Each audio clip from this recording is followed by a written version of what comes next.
Assalamualaikum warahmatullahi wabarakatuh. Waalaikumsalam warahmatullahi wabarakatuh.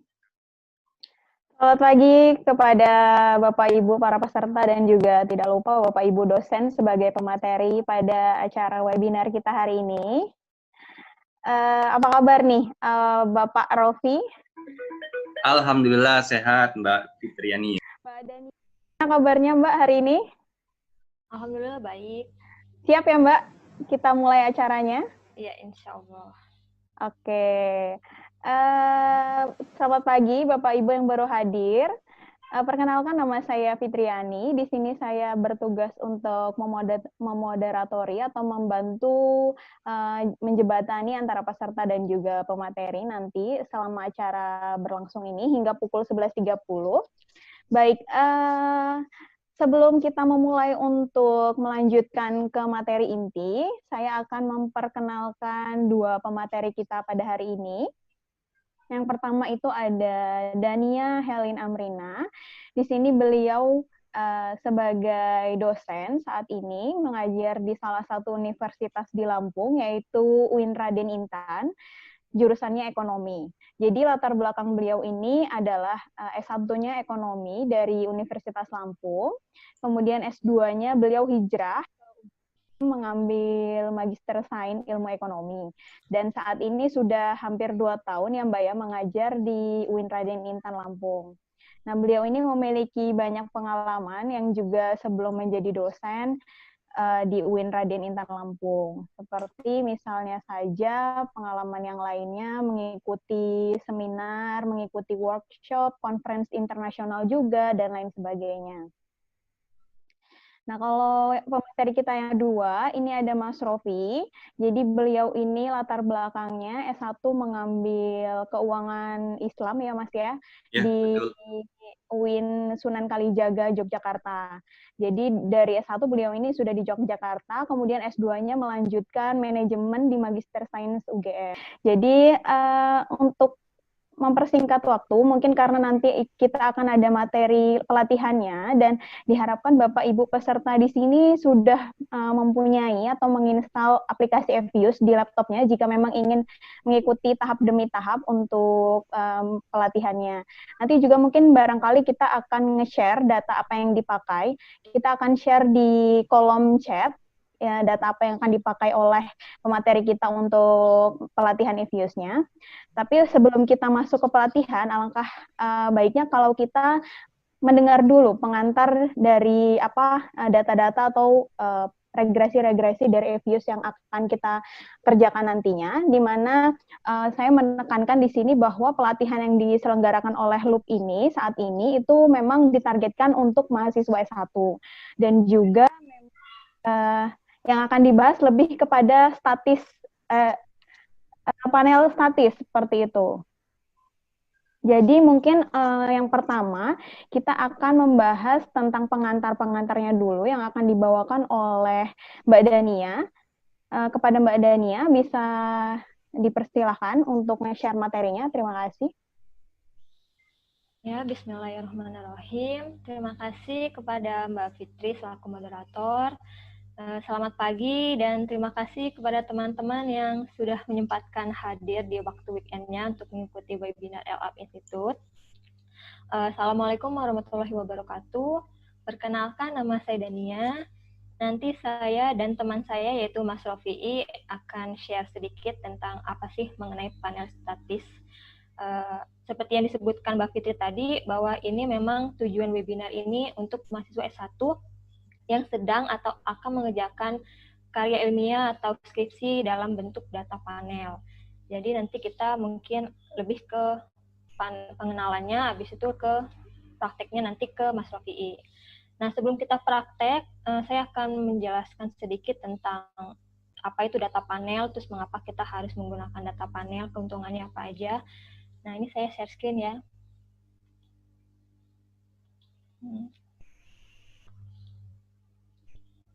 Mbak Fitri, kelihatan nggak share-nya, screen-nya? Oke, kelihatan kok. Nah, nanti kalau misalkan ada kesalahan teknis, tiba-tiba berhenti, tolong kasih tahu ya. Nah, oke. Ini analisis regresi data panel statis dasar dengan EViews. Kenapa kita panel statis, kenapa nggak panel dynamic atau panel spasial? Nanti kita lanjut nih. Lalu outline-nya adalah pengenalan data panel itu sendiri, mengapa data panel, lalu metode yang kita pilih untuk menentukan model terbaik dari data panel tersebut, lalu uji signifikansi. Dan kedua nanti tutorialnya langsung oleh Mas Rofi'i. Nah, apa sih data panel?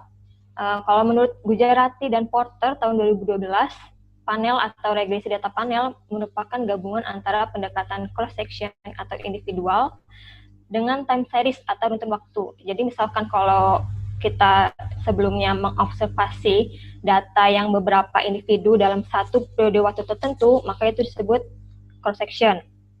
Tapi kalau kita observasinya satu atau lebih dari satu variabel dengan beberapa periode waktu, itu data time series.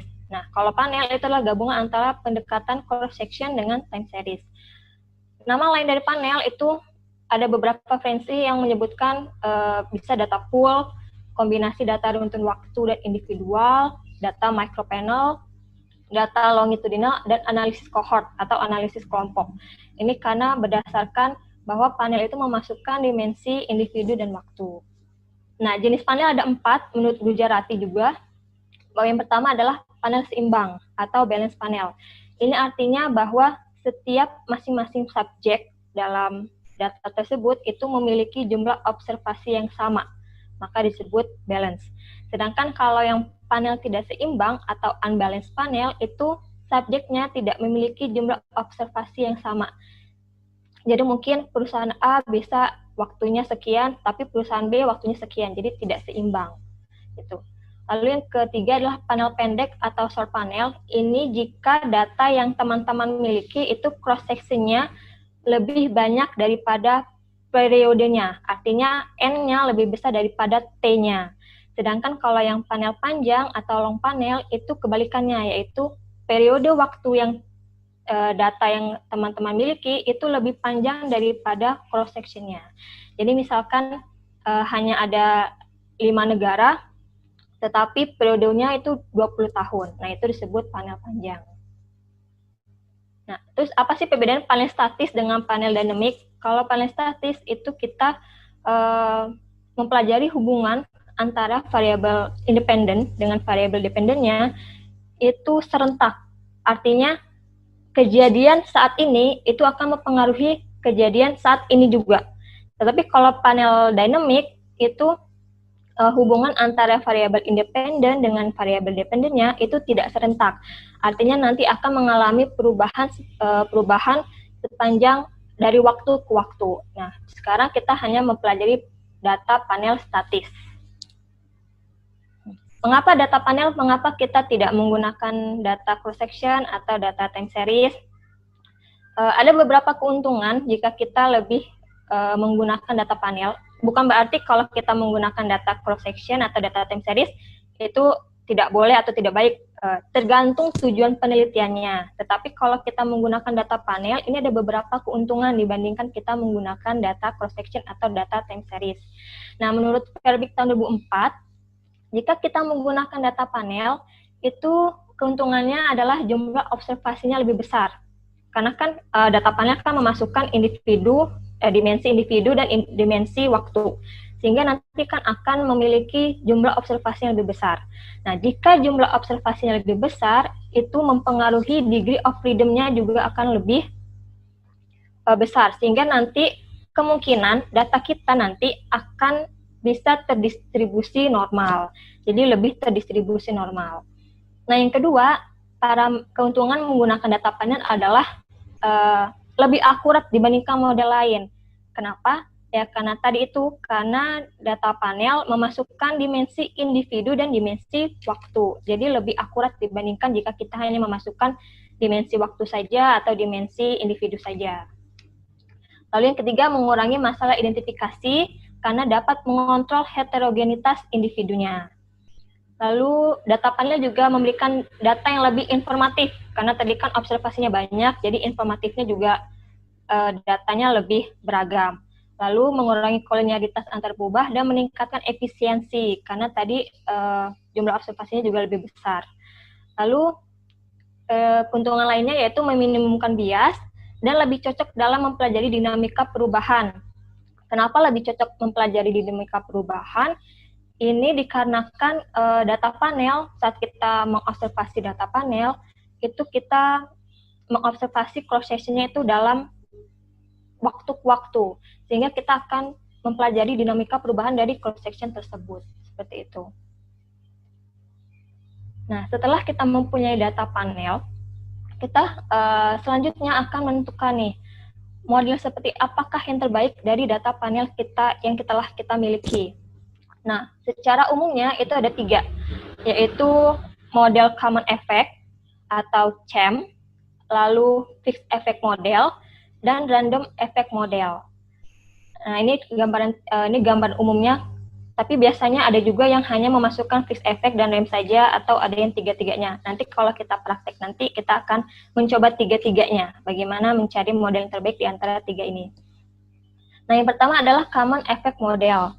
Nah, ini pendekatannya modelnya itu yang paling sederhana. Kenapa? Karena dia mengkombinasikan data time series dan cross-section, tapi tidak memperhatikan atau tidak memasukkan dimensi waktu maupun individu. Jadi diasumsikannya bahwa perilaku datanya itu sama dalam berbagai kurun waktu. Nah, ini menggunakan OLS, kalau common effect model. Yang kedua yaitu fixed effect model. Kalau tadi common effect tidak memasukkan dimensi individu dan waktu, kalau fixed effect ini mengasumsikan bahwa perbedaan antara individu dapat diakomodasi dari perbedaan intercept-nya menggunakan variabel dummy. Jadi nanti di variabel intercept-nya itu kita fix atau sama dalam berbagai kurun waktunya.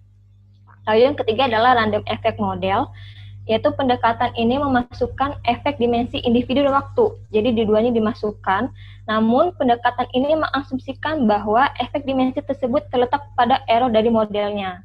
Nah, keuntungannya jika nanti model yang terpilih adalah random effect model, itu kita akan menghilangkan asumsi heterokedastisitas. Jadi kalau misalnya teman-teman udah running nih, terus ternyata model random yang terpilih, maka sebenarnya tidak perlu lagi melakukan uji heterokedastisitas, karena sudah dipastikan akan menghilangkan heterokedastisitas ketika kita memilih atau terpilih model random effect. Nah, dalam berbagai referensi juga, termasuk referensinya Nahrawi tahun 2006, bahwa kalau kita punya data yang datanya itu long panel, data panjang, atau periode waktunya itu lebih besar daripada cross-section-nya, maka itu lebih baik menggunakan langsung fixed effect. Tetapi kalau misalkan nanti kita punya datanya itu short panel atau panel pendek, di mana cross-section-nya itu lebih banyak daripada periode waktunya, maka lebih baik menggunakan random effect saja. Lalu kalau misalkan ada juga beberapa referensi yang menyatakan bahwa kalau kita sudah punya data panel, tidak perlu lagi melakukan uji dari common effect, dikarenakan data panel itu sendiri sudah memasukkan dimensi individu dan waktu. Sedangkan dalam model common effect itu tidak memperhatikan dimensi individu maupun waktu, sehingga nanti akan istilahnya tidak berguna kalau kita mau uji common. Tapi baiknya nanti kita akan uji 3-3-nya.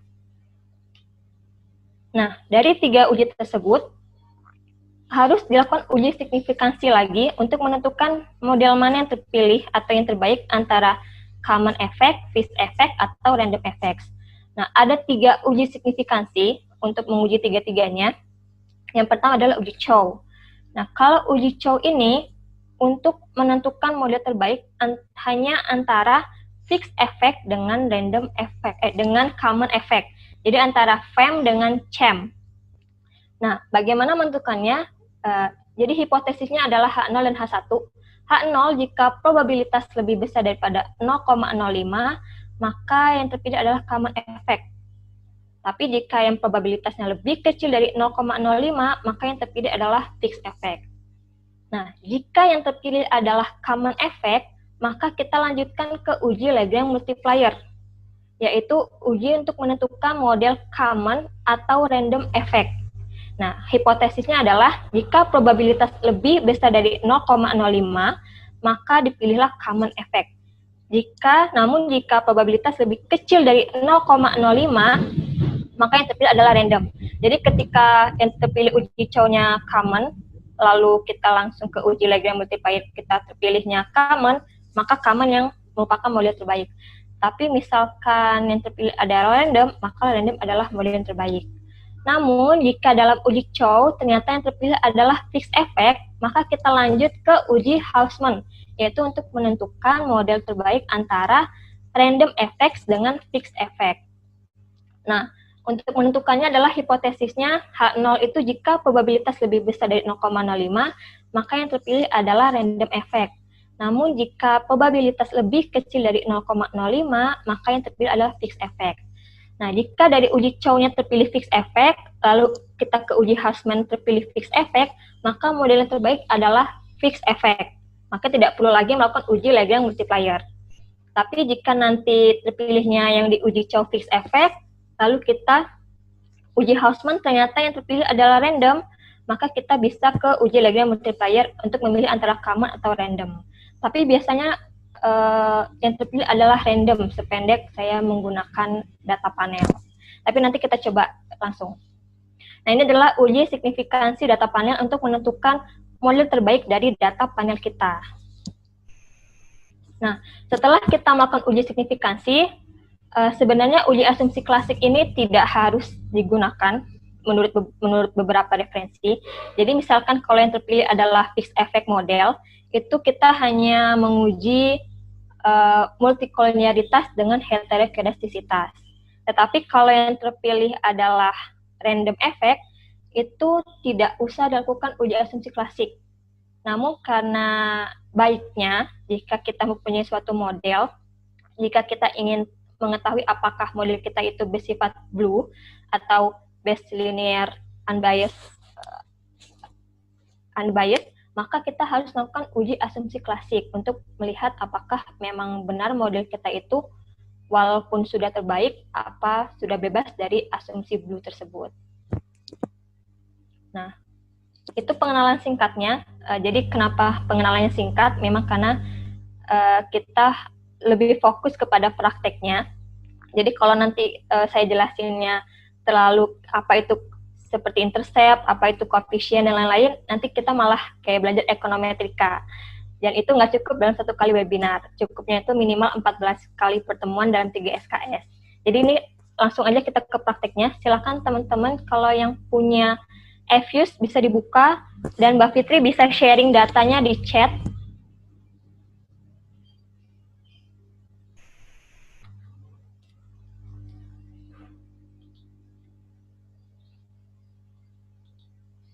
Bisa di-sharing di chat, Mbak Fitri? Udah datanya? Saya tadi sudah share, Mbak Daniel, mungkin bisa dicek apa udah masuk. Nah, kalau udah, silakan teman-teman buka Fuse-nya kalau udah punya Fuse. Baik Fuse 8 atau 9 atau 10, itu sebenarnya sama aja. Kecuali kalau emang teman-teman masih punya Fuse 4, disarankan untuk lebih mengupgrade, karena biasanya fitur-fiturnya itu udah berubah.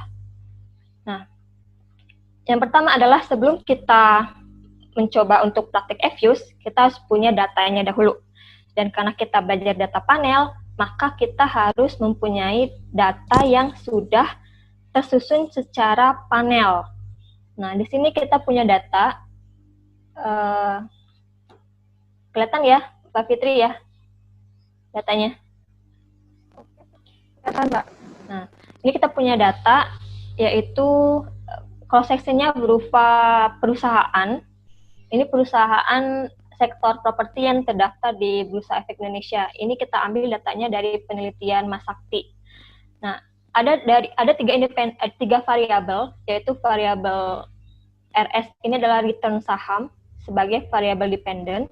Lalu variabel PBF yaitu price book value sebagai variabel independen 1, dan laju PDB sebagai variabel independen kedua. Nah, data ini sudah tersusun secara panel, artinya di sini cross sectionnya dan di sini tahunnya. Nah, kita menggunakan tahun 2014 sampai tahun 2016, yaitu menggunakan data triwulan. Artinya ini datanya per 4 bulan sekali. Nah, bagaimana kita memasukkannya? Sebenarnya kalau kita ingin memasukkan data ke Fuse, itu setiap orang tidak sama caranya. Artinya itu merupakan suatu kebiasaan saat pertama kali diajarin, mungkin dari awal kayak gitu, terus akhirnya seperti itulah dia cara memasukkannya. Sebenarnya nggak apa-apa, nggak harus sama setiap orang memasukkan data itu ke Fuse. Yang paling penting adalah, pertama kita harus tahu dulu data apa yang kita punya. Apakah data itu bersifat time series, cross section, atau data panel. Karena nanti saat kita menginput, itu kita akan ketik jenis data yang kita miliki. Lalu data tersebut bersifat apakah periode waktunya, apakah tahunan, ataukah bulanan, harian, triwulan, dan lain-lain. Maka itu harus diperhatikan. Tetapi bagaimana cara memasukkan datanya, itu setiap orang mungkin berbeda-beda. Antara saya dan Mas Rofi juga mungkin berbeda-beda. Nah, sekarang saya akan memasukkan datanya. Yang pertama adalah file, lalu klik open foreign data as work file. Nah, kalau kita pakai cara ini, harus dipastikan bahwa datanya itu tertutup, jadi tidak boleh ada data yang terbuka, kecuali kalau kita mau memasukkan datanya itu melalui copy paste. Nah, ini lalu kita cari di mana datanya tadi berada, lalu tinggal kita masukkan. Nah, ini data yang tadi kita, yaitu perusahaan, tahunnya, variabel dependennya RS, independennya PBV, dan LPDB. Lalu dipastikan ini mulai dari sheet 1 atau tidak. Tadi kan karena datanya tadi dimulai dari sheet 1, maka memang sheet 1. Tapi kalau teman-teman datanya dari sheet 3, maka tulisnya ya sheet 3. Lalu next. Lalu ini juga headline, udah cocok, next. Lalu ini perusahaan, name-nya, betul ya, next. Dan ini, basic structure-nya kita tulis date panel. Karena kita menggunakan data panel yang sudah tersusun, sehingga kita data panel aja. Jadi kalau udah di Fuse-nya itu tersusun datanya, kita nggak perlu lagi stuck. Karena kalau kita unstuck, itu data panel yang kita miliki malah akan menjadi data pool.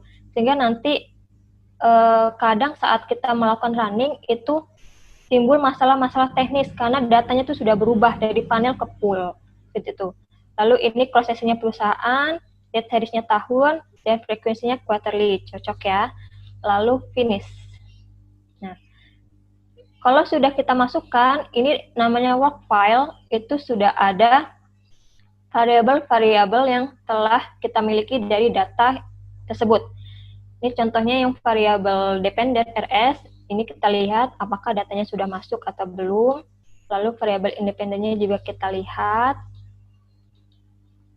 Tidak boleh ada yang kosong atau NA.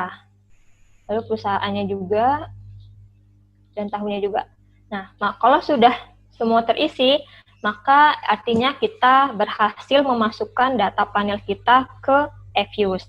Setelah ini, kita langsung memilih model mana yang terbaik antara CHAM tadi, Common Effect, Fixed Effect, atau Random Effect. Nah, selanjutnya nanti akan dijelaskan oleh Mas Rofi'i. Terima kasih teman-teman. Assalamualaikum warahmatullahi wabarakatuh. Salam sejahtera untuk kita semua. Semoga teman-teman dalam keadaan sehat walafiat. Amin.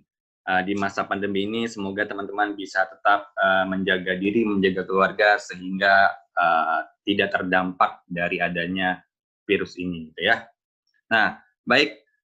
Saya akan membantu Mbak Dania melanjutkan materi beliau terkait dengan cara mengolah data panel menggunakan Fuse. Jadi nanti di bagian saya ini lebih ke teknis ya, lebih ke teknis bagaimana cara menginput data, kemudian mengolah data sampai data itu diperoleh hasilnya atau output data, kemudian kita coba interpretasikan kira-kira apa saja yang perlu diinterpretasikan dari output data-data tersebut. Nah, teman-teman, saya sudah menyiapkan PowerPoint-nya. Jadi nanti PowerPoint-nya, jadi kalau teman-teman tertinggal gitu ya, atau tidak bisa mengikuti dengan cepat karena waktu kita terbatas sampai jam 10.30. Jadi nanti teman-teman akan kita bagikan PowerPoint-nya ya. Nanti saya minta izin ke panitia untuk menyebarkan PowerPoint-nya ke teman-teman sehingga teman-teman bisa melakukan praktik di rumahnya masing-masing seperti itu. Kemudian jika ingin ada yang dikonsultasikan bisa hubungi ke panitia gitu ya. Jadi teman-teman fleksibel lah. Jadi kita membangun relasi lah bersama-sama seperti itu. Baik, langsung saja tidak berlama-lama. Saya akan share screen.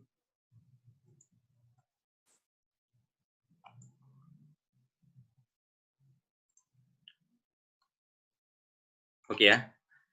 Seharusnya di layar teman-teman sudah tampil di samping kiri itu materi PowerPoint-nya, di samping kanan itu software reviews-nya. Seperti itu ya. Nah, baik. Kita masuk ke slide yang ke-9 di sini. Tadi Mbak Dania sudah melakukan input data. Jadi cara input data banyak ya, beragam ya. Kemudian ya kita pilih salah satu di sini adalah dengan cara kita pakai foreign data as work file. Jadi sudah kita siapkan Excel-nya, kemudian kita tarik atau kita ambil dengan cara open foreign data as work file seperti itu. Nah, kemudian pilih yang data panel. Oke, tadi seperti ini datanya.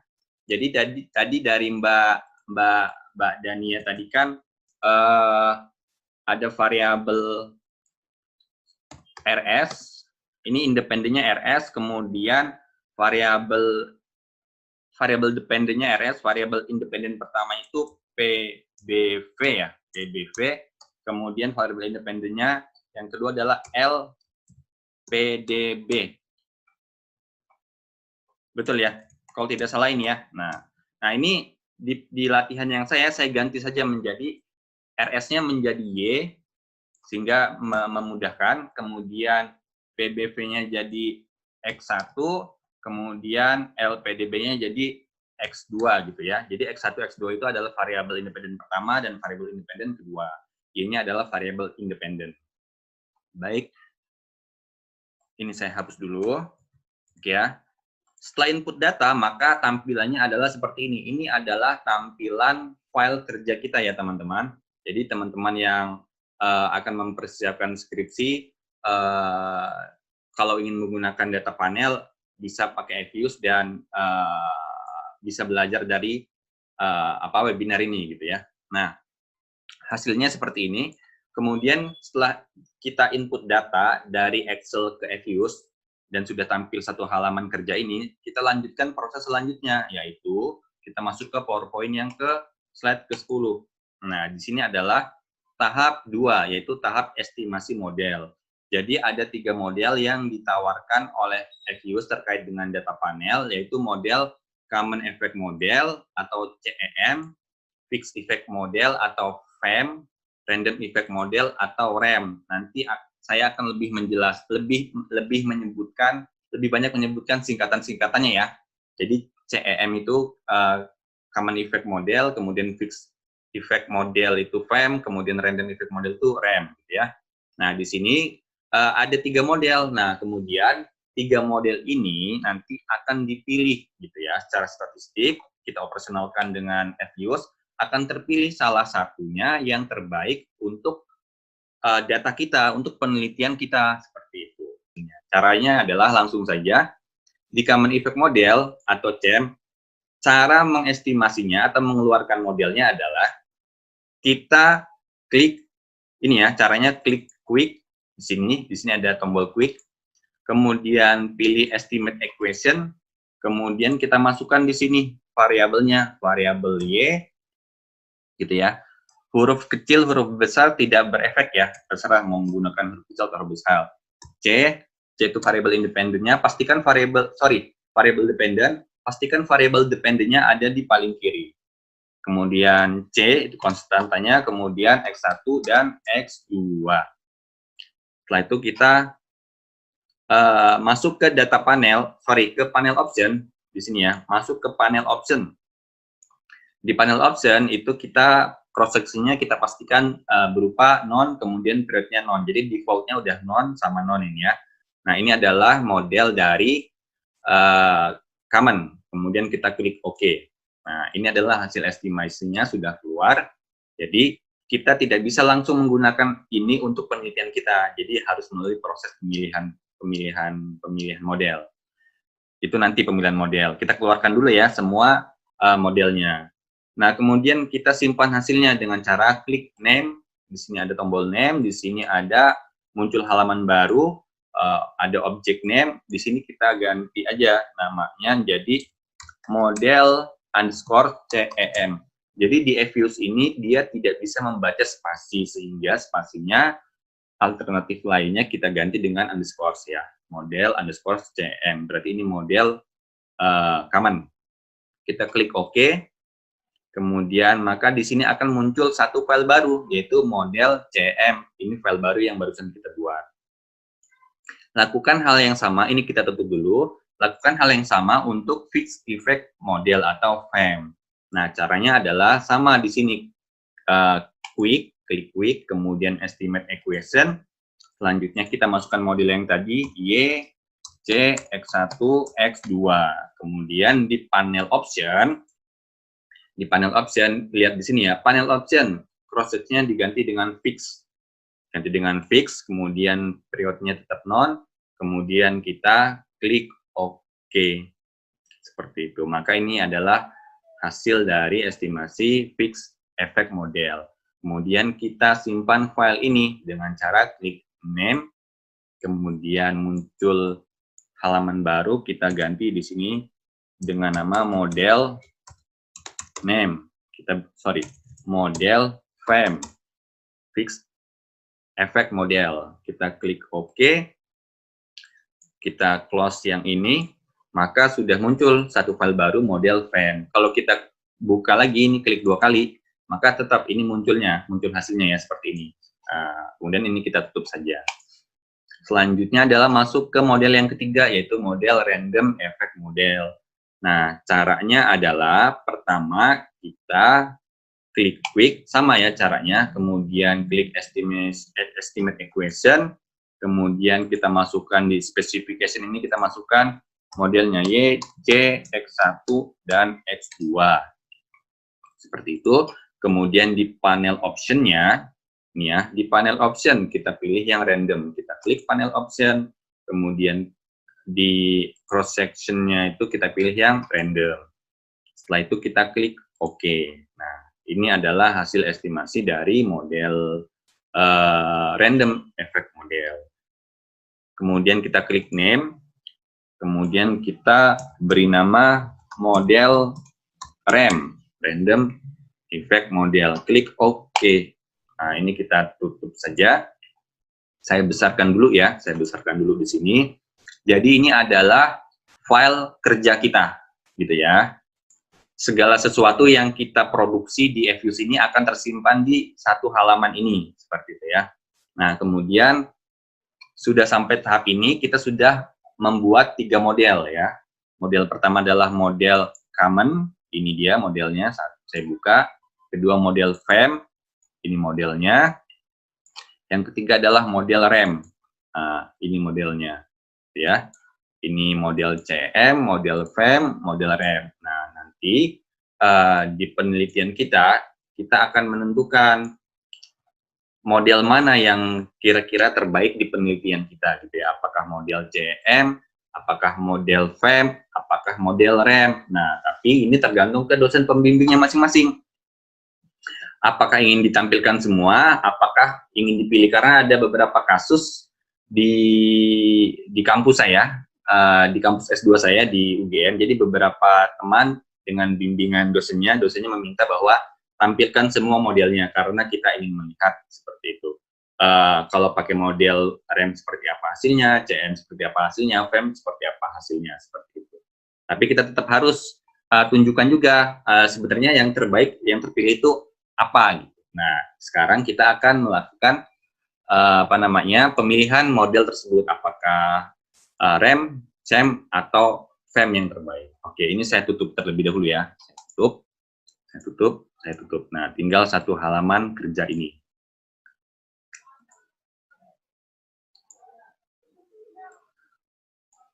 Oke, selanjutnya adalah masuk ke tahap yang ketiga.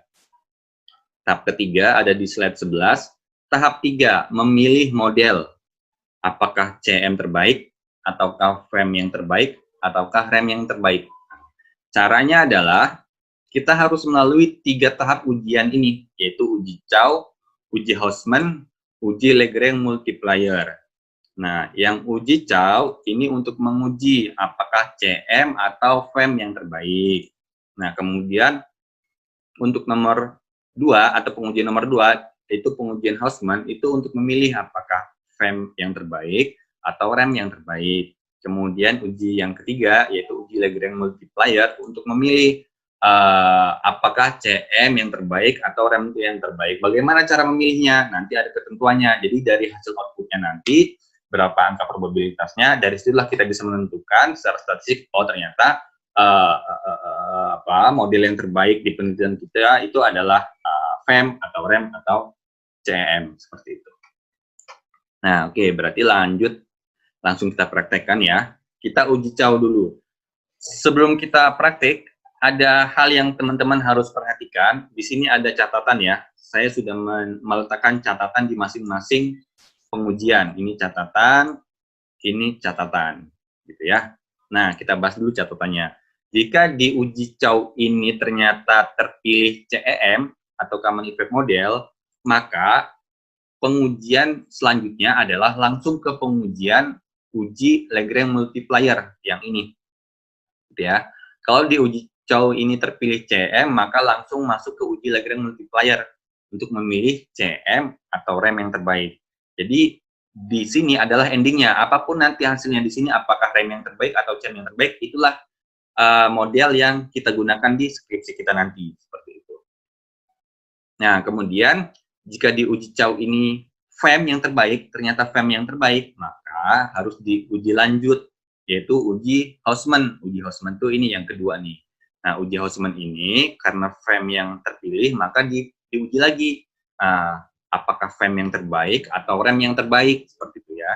Nah, saat uji Houseman ini, kalau FEM yang terbaik, fixed effect model yang terbaik, maka selesai pengujiannya, gitu ya. Berarti model di penelitian kita itu adalah fixed effect model. Tapi kalau dia yang terpilihnya rem, di uji Houseman ini ternyata yang terpilih atau yang terbaik adalah rem, maka kita harus melakukan uji lanjutan, yaitu uji Lagrange multiplier, gitu ya. Nah, Lagrange multiplier itu berarti kita akan menguji apakah rem atau CM yang terbaik. Apapun hasilnya di akhir ini, di uji Lagrange ini, itulah stopnya, gitu, berhenti di sini, gitu ya. Kalau rem terbaik, ya udah berarti rem di penelitian kita itu menggunakan model rem. Kalau CM yang terbaik, ya berarti pakai CM. Oke, itu konsepnya. Selanjutnya langsung ke praktik. Langsung ke praktik ya. Nah, yang pertama adalah kita akan melakukan uji Chow test.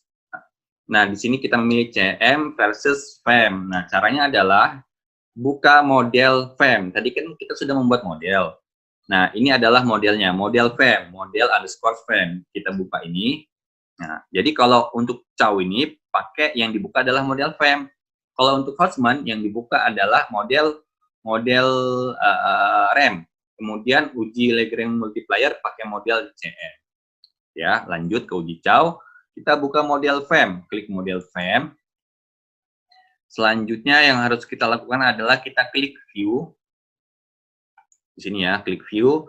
Kemudian kita geser kursornya ke bawah. Kemudian kita pilih yang redundant fixed effect likelihood ratio. Ini ya, ini uji Chow ya.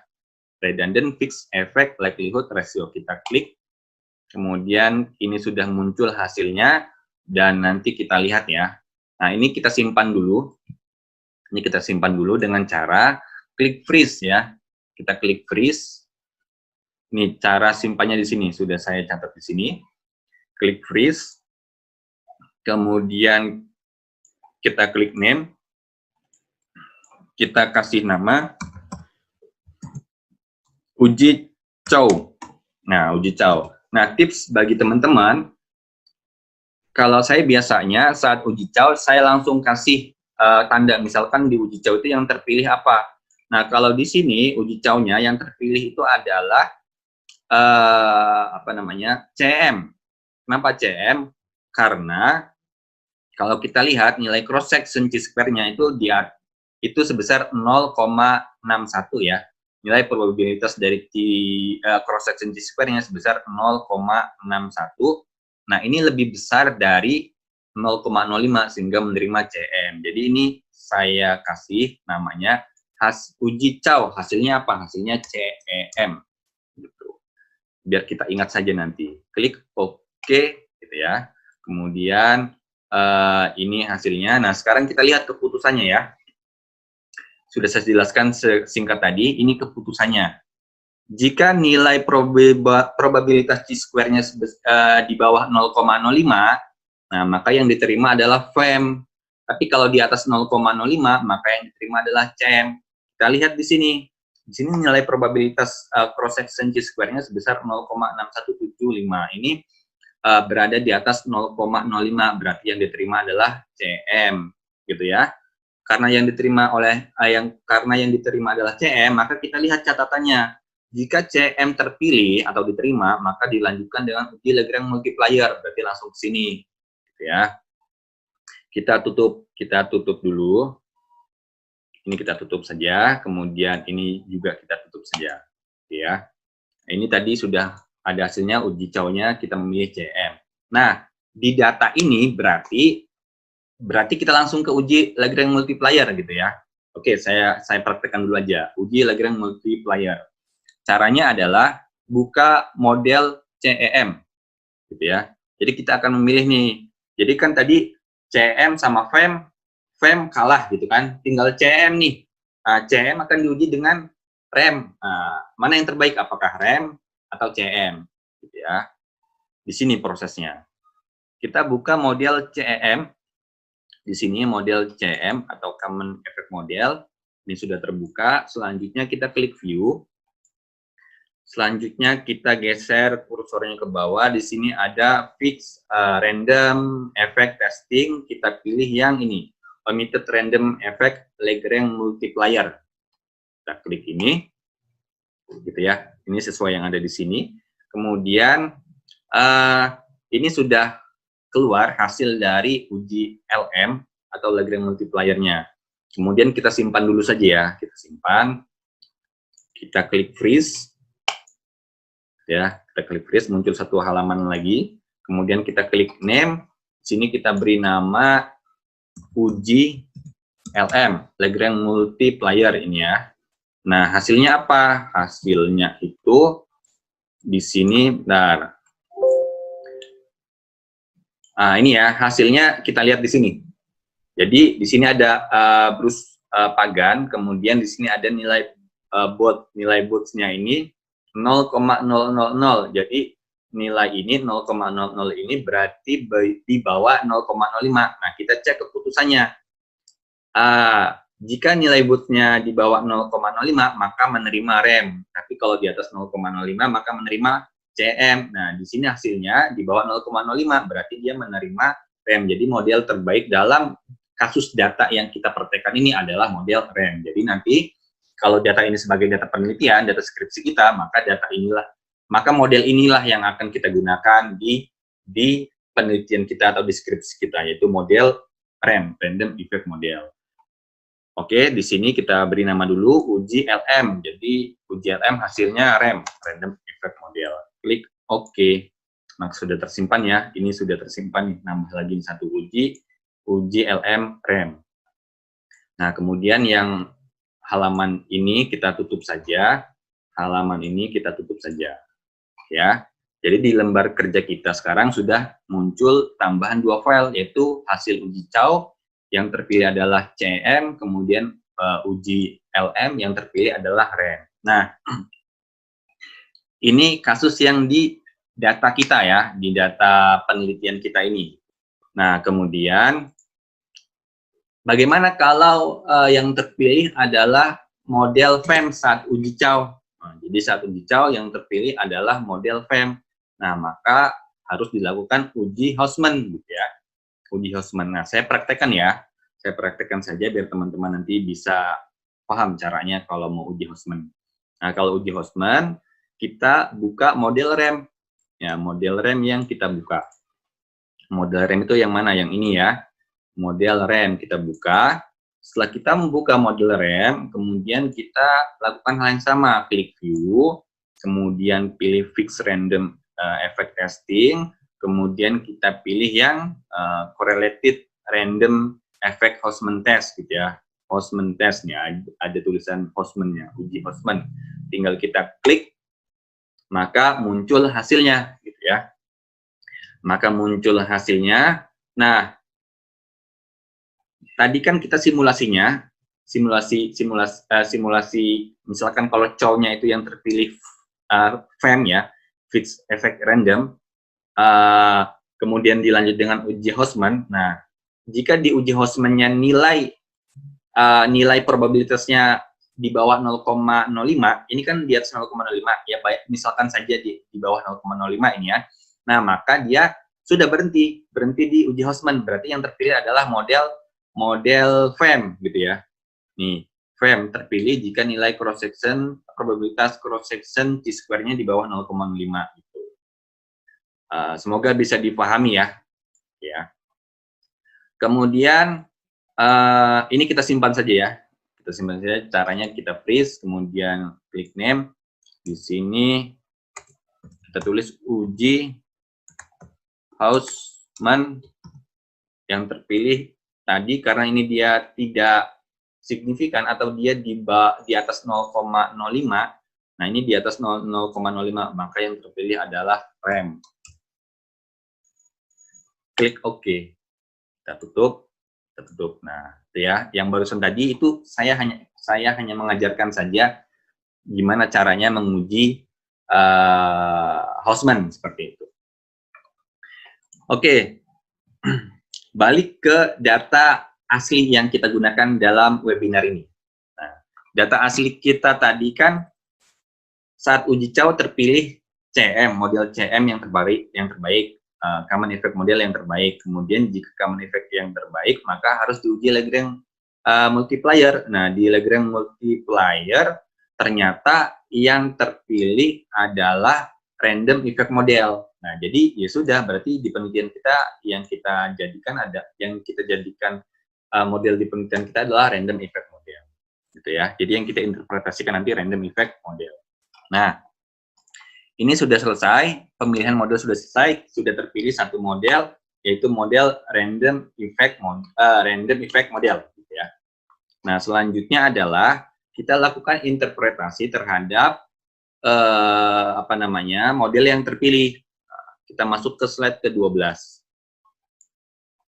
Masuk ke slide yang ke-12, yaitu tahap keempat, kita akan melakukan interpretasi model.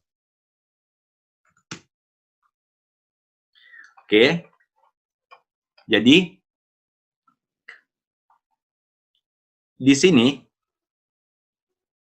di model yang RAM tadi, di sini ya, di halaman review sini, model yang RAM tadi kita simpan dulu saja di Word ya. Kita simpan dengan cara, saya ulangi, dengan cara kita buka model RAM-nya, klik 2 kali sampai muncul halaman model RAM. Kemudian di sini kita klik kanan, sembarang saja di area sini, di area halaman yang ini kita klik kanan, kemudian kita pilih Save Table to Disk, kita simpan ke komputer kita.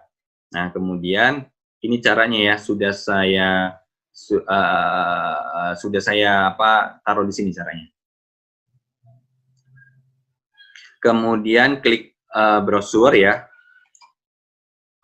Selanjutnya kita pilih folder yang akan kita jadikan sebagai tempat penyimpanan file-file yang kita produksi selama kita menggunakan Fuse gitu. Nah, di sini saya simpan di dokumen, kemudian saya pilih di sini latihan Fuse 2020.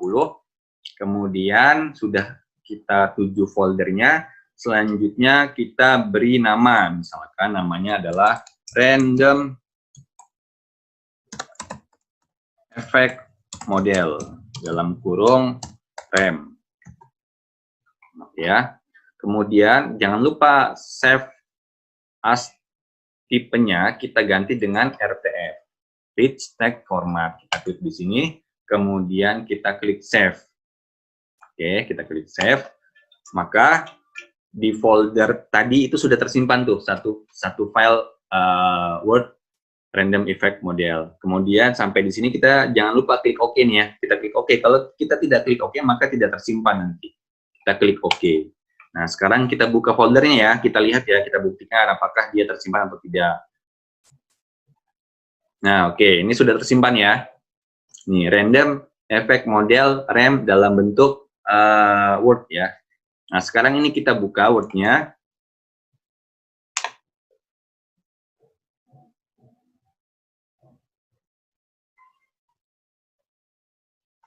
Tunggu sebentar ya.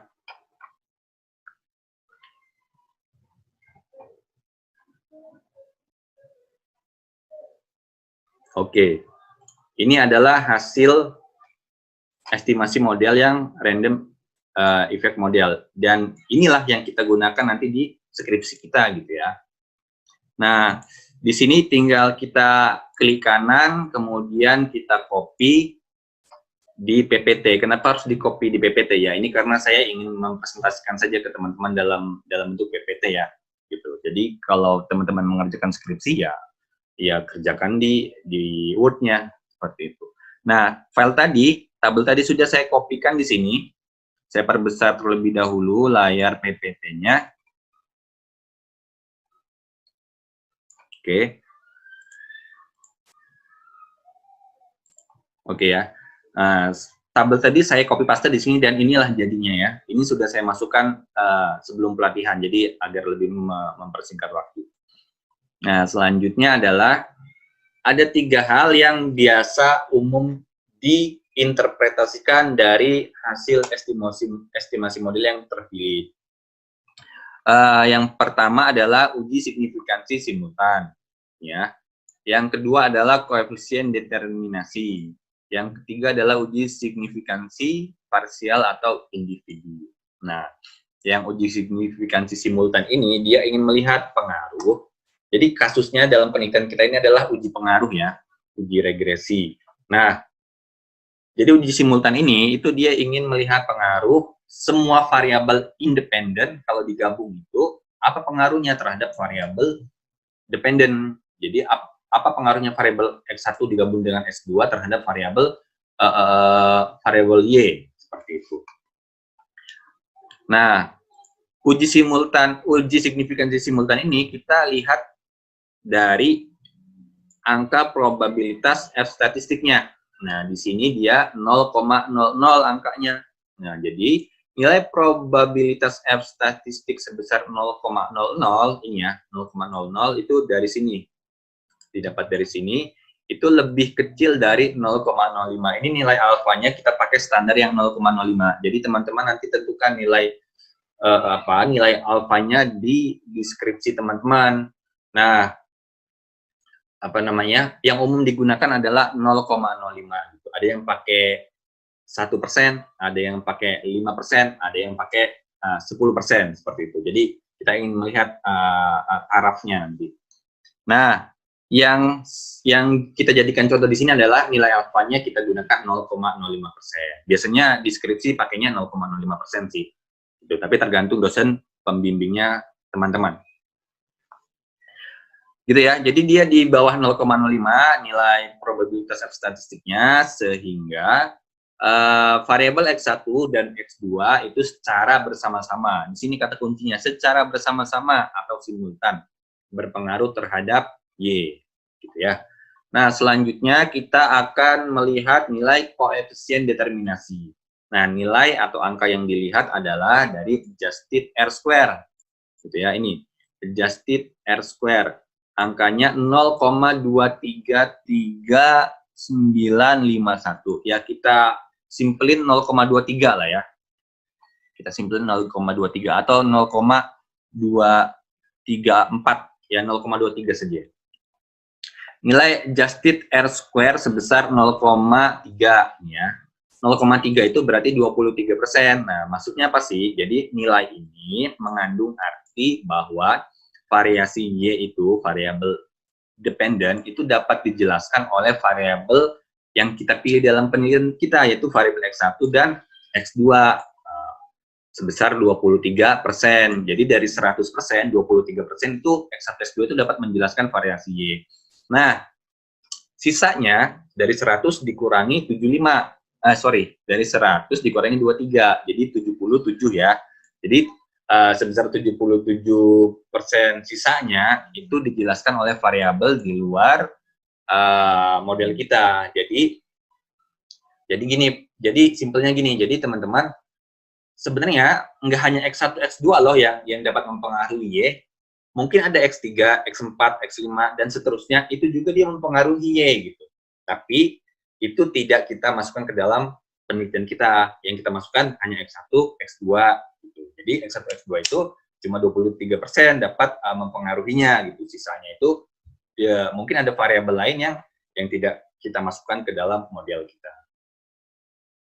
Nah, selanjutnya yang harus kita interpretasikan di tabel ini adalah uji signifikansi parsial. Jadi ini untuk melihat pengaruh individu-individu dari variabel independen, bagaimana pengaruhnya terhadap variabel independen. Pertama yang harus kita perhatikan adalah variabel independen yang pertama, yaitu X1. Nah, kita lihat nilai probabilitasnya di sini 0,0000 ya. Jadi nilai probabilitas X1 sebesar 0,00 itu di bawah nilai alfa sebesar 0,05 sehingga menerima HA1, yaitu X1 berpengaruh terhadap Y. Nah, keputusan ini tergantung dari hipotesisnya teman-teman ya. Tergantung dari hipotesisnya teman-teman. Nah, kemudian kan HO-nya itu kan tidak berpengaruh. HO-nya tidak berpengaruh, HA-nya berpengaruh gitu. Kalau dia di sini nilainya di atas 0,05, berarti dia tidak berpengaruh. Begitupun dengan nilai probabilitas X2-nya sebesar 0,00, dia berada di bawah 0,05, sehingga menerima HA2 atau hipotesis alternatif yang kedua untuk X2, yaitu X2 berpengaruh terhadap Y. Ya. Nah, baik. Selanjutnya, langkah kelima yang harus kita lakukan adalah uji asumsi klasik. Ada 4 uji asumsi klasik. Uji asumsi klasik yang pertama adalah uji normalitas. Kemudian yang kedua adalah uji multikol linearitas. Yang ketiga adalah uji autokorelasi. Yang keempat adalah uji heteroskedastisitas. Ini yang umum digunakan untuk uji asumsi klasik. Itu. Nah, oke ya. Tahap kelima, pertama kita melakukan uji normalitas. Apa itu normalitas? Kemudian apa itu heteroskedastisitas, autokorelasi, dan multikolinearitas tadi sudah dijelaskan oleh Mbak Dania di awal. Jadi teman-teman kalau ingin mempelajari lebih lanjut bisa baca banyak buku referensi yang teman-teman bisa baca gitu ya. Jadi di dalam webinar ini kita tidak menyampaikan secara detail gitu ya. Jadi kita teknisnya saja penggunaan evaluasinya seperti apa. Gitu. Namun jika teman-teman ingin konsultasi nanti bisa menghubungi panitia. Jadi panitia ini dari LUP Institute ya. Jadi ini lembaga research, training dan consulting. Nah, silakan menghubungi untuk berkonsultasi. Barangkali ada yang ingin di-sharingkan ke tim dari LUP Institute. Baik, selanjutnya kita lanjut ke uji yang pertama, yaitu uji normalitas. Nah, ini hasilnya ya, sudah saya tampilkan. Kemudian bagaimana caranya? Kita kecilkan lagi PPT-nya, kemudian saya buka lagi evaluasinya. Ini tadi kita close saja. Nah, ini ya, ini hasil kerja kita ya, yang tadi. Nah, ini file kerja kita simpan terlebih dahulu. Tadi kan kita belum menyimpan ya. Ini kita belum simpan nih. Nah, kita simpan dengan cara klik file, kemudian kita pilih save as, save atau save as ya, kemudian kita pilih folder yang tadi, kita gabungkan saja dengan folder yang tadi, yaitu latihan EVIUS 2020. Ini kita kasih nama data latihan 1, kita klik save. Nah, kalau muncul seperti ini, langsung saja klik OK. Oke ya. Nah, data file yang pertama ini, jadi kita akan lakukan uji normalitas. Nah, caranya bagaimana? Caranya buka file model yang terpilih. Model yang terpilih tadi adalah random effect model. Berarti kita buka nih random effect model. Kita klik random effect model. Kemudian selanjutnya kita pilih view. Setelah kita pilih view, kita pilih residual diagnostik ya. Ikuti cara ini ya. Sudah saya tulis di sini agar memudahkan teman-teman nanti mengulas di rumah. Nah, di sini ya. Klik view, kemudian pilih residual diagnostik, kemudian pilih yang histogram normality test. Kita klik, maka tampil satu halaman lagi, dan kita akan simpan. Nah, simpannya bagaimana? Kita klik freeze di sini. Kita klik freeze, kemudian kita pilih name. Klik name ya. Di sini kita tulis, ini kan asumsi klasik, ya kita tandai saja biar dia satu gerombolan nanti di file kerja kita. Jadi kita tulis AS, asumsi klasik, underscore, normalitas, ya. Kemudian kita klik OK. Nah, maka di file kerja yang ini, itu sudah muncul satu file, tambahan satu file lagi, yaitu AS normalitas. Nah, sekarang ini kita tutup saja karena sudah tersimpan di sini. Kemudian file yang ini kan tadi model RAM ya. Jadi model RAM itu ini sudah keluar nih. Kita uji normalitas tadi keluarnya seperti ini. Jadi kalau ingin kita balikan lagi ke hasil estimasinya, tinggal kita klik ini saja. Klik estimate, kemudian klik OK. Nah, maka dia balik lagi ke halaman awal, yaitu output dari estimate-nya. Baik, selanjutnya adalah kita sudah simpan tadi ya, ini kita tutup saja. Nah, kemudian bagaimana cara menyimpan hasil uji normalitas ini ke Word? Caranya kita klik 2 kali di hasil outputnya ini, di AS normalitas kita klik 2 kali, muncul halaman baru ini, kemudian kita klik kanan, kemudian save grab to disk, gitu ya. Kemudian kita pilih browse, kemudian kita masuk ke latihan EPIS 2020, kemudian masuk ke, kita beri nama AS normalitas ya, filenya. Nah, filenya kita ganti menjadi gambar. Nah, kita klik, kita rubah menjadi PNG, Portable Network Graphic ya. Di sini kita pilih, kemudian kita klik save. Maka di folder kita, ini saya buka folder, muncul satu file baru. Sebentar, saya ulangi ya. Ini saya belum klik OK, jadi dia belum tersimpan. Saya klik OK terlebih dahulu, maka dia akan muncul satu file baru. Oke, kita tutup ini. Nah, kita tutup. Nah, dari sini, dari file yang Word tadi, gambar tadi, kita copy paste ke sini ya. Kita copy paste ke sini. Ini saya sudah copy paste untuk saya jelaskan ke teman-teman. Nah, kita masuk ke ketentuan. Ketentuannya adalah jika nilai probabilitasnya ini ya, nilai probabilitasnya di atas 0,05, maka data terdistribusi normal, gitu ya.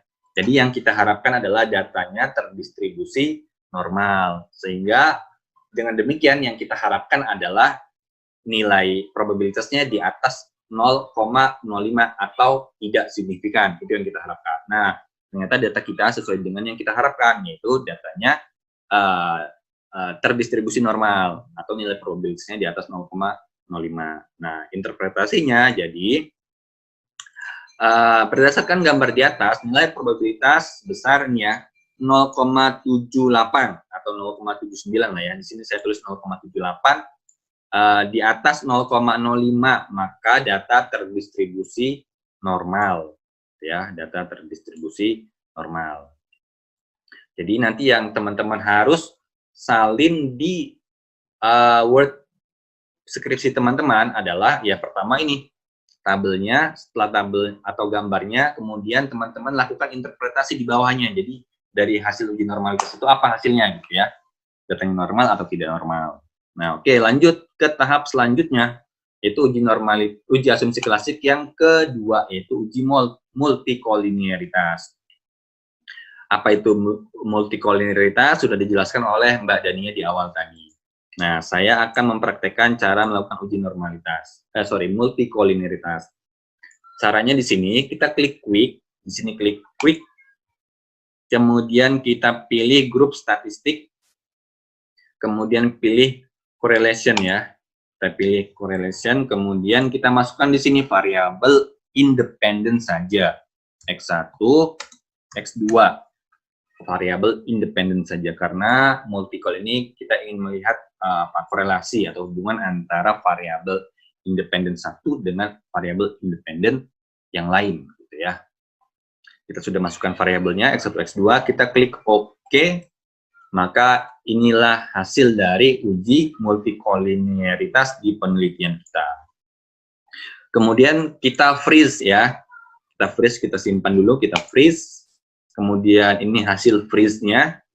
Jadi kalau hasil freeze itu sudah tidak bisa diubah-ubah lah ya teman-teman ya. Udah ke freeze dia gitu. Nah, kemudian kita klik name, kita ganti di sini AS, asumsi klasik. Kita tulis di sini multikoliniaritas. Multikoliniaritas. Kemudian kita klik OK, maka sudah tersimpan atau ketambahan satu file lagi AS multikoliniaritas. Ya. Nah, kemudian cara menyimpan ini kita tutup saja. Ini delete untitled group ini ya kita delete saja karena sudah tersimpan ya. Yes. Ini kita tutup juga. Nah, cara menyimpan ini hasil uji asumsi klasik yang multikoliniaritas ini ke Word, caranya adalah buka dulu, kemudian di sini kita klik kanan save table to this ya. Klik kanan, pilih save table to this, kemudian masuk ke folder kita dengan klik browse. Ini caranya sudah saya jelaskan di PPT ya, nanti teman-teman bisa ulang di rumah. Kemudian klik latihan EVIUS 2020, kemudian ini sudah uji multikoliniaritas namanya, kemudian tipenya kita ganti dengan rich text format, kemudian kita klik save, maka klik OK jangan lupa. Nah, maka sudah tersimpan filenya di folder. Oke. Kita tutup.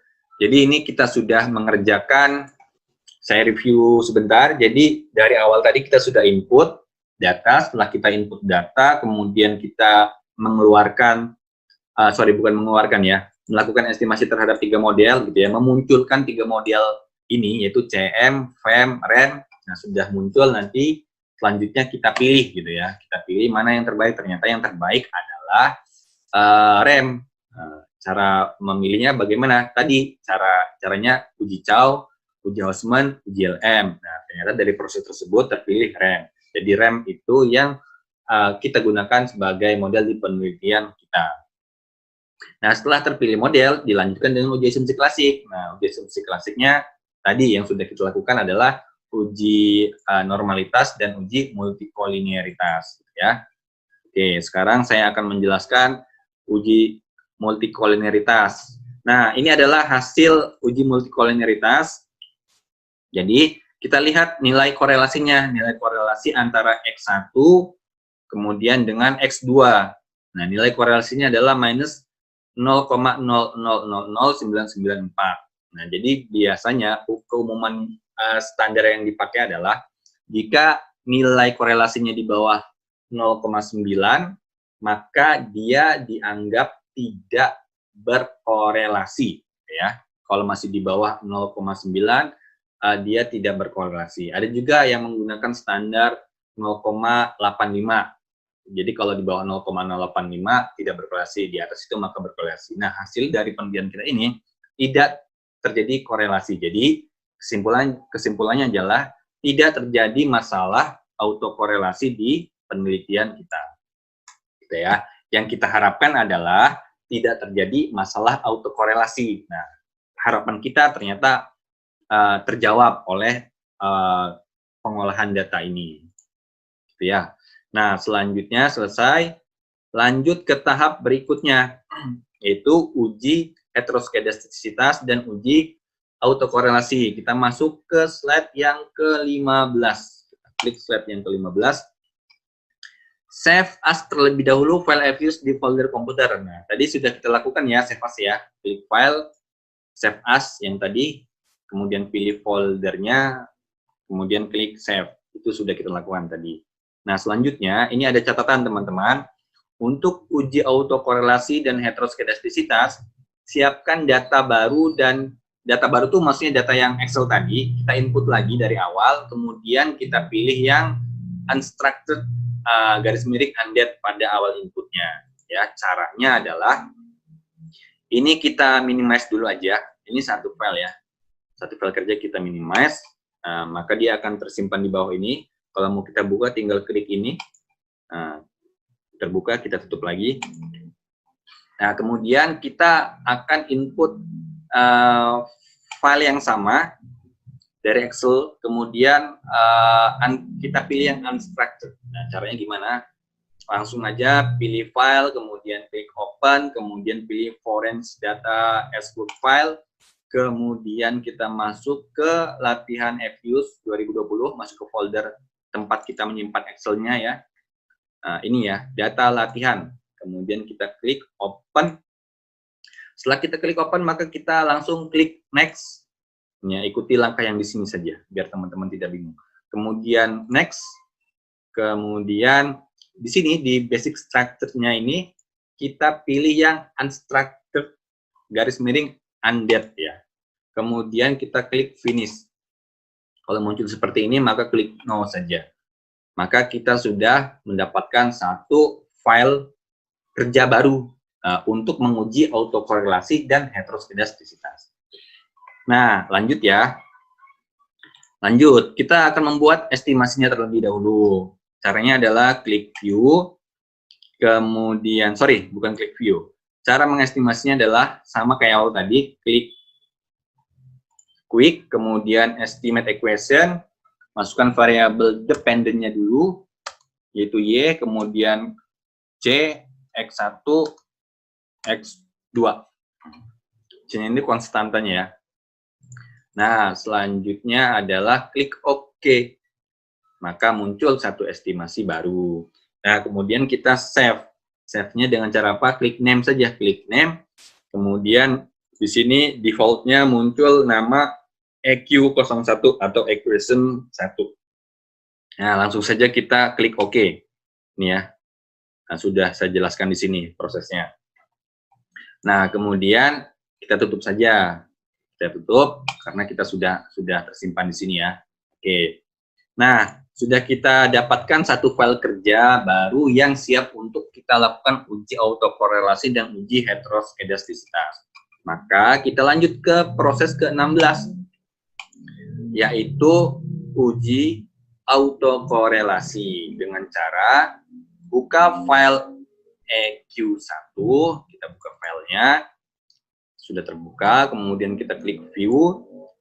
Setelah kita klik view, kita klik yang residual diagnostic. Nah, kemudian kita pilih yang serial correlation LM test. Kita klik, kemudian langsung di sini kita klik OK. Maka inilah hasil uji autokorelasi yang nanti akan kita interpretasikan. Kemudian kita simpan dulu ya, simpan hasil. Klik freeze, kemudian klik name, kemudian namanya kita ganti jadi AS, asumsi klasik, autokorelasi. Kemudian kita klik OK. Nah, sudah tersimpan nih di file kerja kita AS autokorelasi. Ya. Nah, kemudian kita simpan, ini kita tutup saja nih. Equation ini ada lambang equation, berarti ini adalah model yang ini ya, equation ini kita tutup saja. Kemudian yang ini adalah AS autokorelasi, ini adalah data yang ini ya. Nah, jadi dari data yang ini, hasil autokorelasi ini kita akan simpan. Caranya ya seperti biasa. Klik kanan, save table to disk, kemudian kita klik browser, kemudian masuk ke latihan FUs, folder latihan FUs, kemudian di tipe datanya kita ganti jadi rich text format agar menjadi Word ya. Kemudian kita klik save. Jangan lupa kita klik OK. Itu ya. Nah, kita tutup saja. Jadi dari hasil auto korelasi tadi yang ada di Word tadi, sudah saya copy di bagian atasnya, kemudian inilah hasilnya ya, sudah saya salin di sini. Kemudian kita lihat ketentuannya. Nah, jika nilai probabilitas T-square-nya yang obs R-square ya, itu berada di atas 0,05, maka tidak terjadi masalah autokorelasi. Tapi kalau berada di bawah 0,05, maka terjadi autokorelasi dan harus disembuhkan, harus ditreatment untuk lolos. Nah, kemudian kita interpretasikan hasil dari tabelnya. Jadi dari tabel ini, berdasarkan tabel di atas, nilai probabilitas T-square-nya yang ini ya, yang obs R-square, yaitu sebesar 0,9213, ya 0,92 lah ya. 0,92 ini berada di atas 0,05. Nah, kita lihat kalau dia di atas 0,05, maka tidak terjadi masalah autokorelasi. Inilah yang kita harapkan. Yang kita harapkan data kita itu terbebas dari masalah autokorelasi. Pak, kalau terjadi masalah autokorelasi bagaimana? Nah, itu ada treatment khususnya, kemudian bagaimana caranya. Nah, itu nampaknya tidak cukup waktu kita jelaskan di sini, dan itu perlu waktu yang lama karena untuk treatment uji coba. Oh, kira-kira mana yang pas gitu. Nah, selanjutnya adalah masuk ke tahap yang terakhir. Nah, yang terakhir yaitu uji heteroskedastisitas. Uji heteroskedastisitas. Caranya adalah kita buka file EQ1 yang ini, kita buka lagi, klik 2 kali, kemudian kita pilih view, kemudian pilih residual diagnostik. Selanjutnya kita pilih heteroskedasticity test ya. Nah, jadi di uji heteroskedastisitas ini banyak metode yang bisa kita gunakan. Ada yang Bruce Pagan Godfrey, ada yang Harvey, ada Glasser, ada Arts, ada White. Jadi teman-teman nanti kalau ditanya uji heteroskedastisitasnya pakai apa gitu, maka harus bisa jawab saya pakai White. Nah, untuk teorinya teman-teman bisa baca lebih lanjut di luar forum ini lah ya. Saya pakai Glasser atau pakai Harvey seperti itu. Nah, kita coba di penelitian ini kita pakai yang White aja ya. Klik White, kemudian klik OK. Maka ini adalah hasilnya dari uji heteroskedastisitas. Kemudian kita klik freeze, kita kasih nama dia AS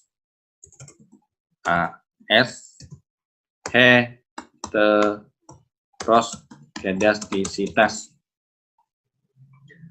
Kemudian kita klik OK. Nah, maka kita sudah tersimpan ya, sudah tersimpan satu file lagi AS heteroskedastisitas. Nah, ini kita tutup saja, yang equation EQ1-nya kita tutup.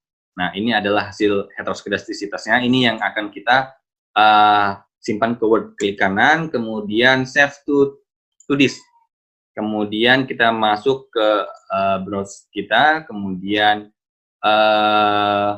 di sini latihan EVIS 2020, kemudian namanya AS heteroskedastisitas. Nah, kemudian tipenya kita ganti dengan rich text format. Gitu ya. Nah, ini teman-temannya yang tadi yang sudah kita produksi tadi ya.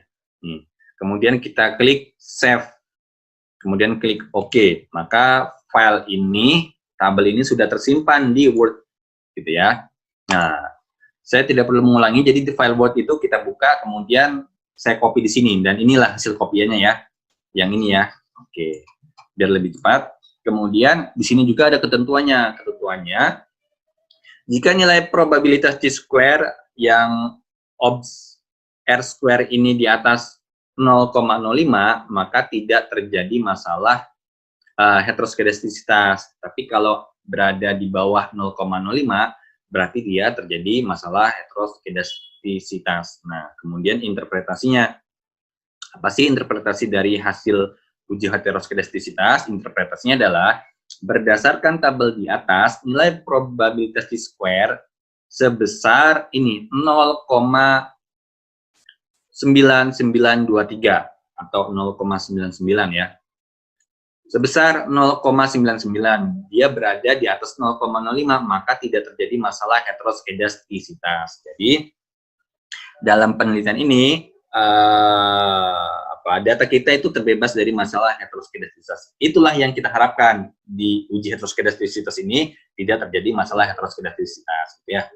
Nah, jadi untuk lebih mengingat ketentuan dari uji normalitas, uji heteroskedastisitas, autokorelasi enggak, 3 ini aja ya. Itu lihat nilai signifikansinya aja. Kalau nilai signifikansinya itu di atas 0,05, berarti dia terbebas dari masalah terhadap masing-masing ini gitu ya. Kalau pakai multi-call itu kan kita lihat nilai korelasinya. Oke, itu dari saya.